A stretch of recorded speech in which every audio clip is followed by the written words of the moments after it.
Ayan guys, tapos na ako magmukbang ng aking palabok.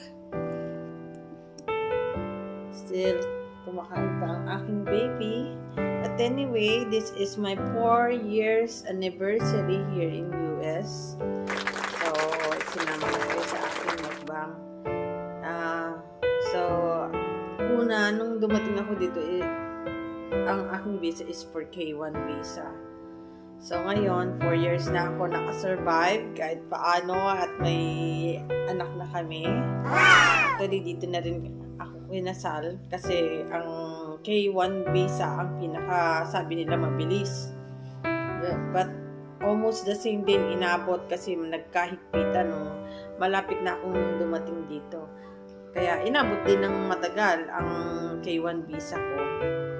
Parang doon ka rin nagpakasal sa Pilipinas.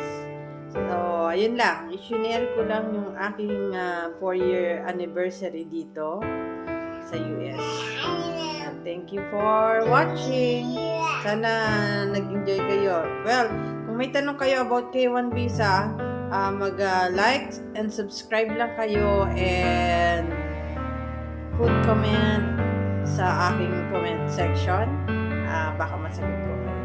Salamat. Isingit ko na rin guys sa mga nagtatanong at akala nila ang dali ng buhay dito sa US. Hindi ganun kadali. I'll tell you. Kailangan ng may mahabang pasensya at tiyaga. Kasi dito maraming bills na binabayaran. Kaya yung mga nangangarap dyan na pumunta rito, tibay ng dibdib.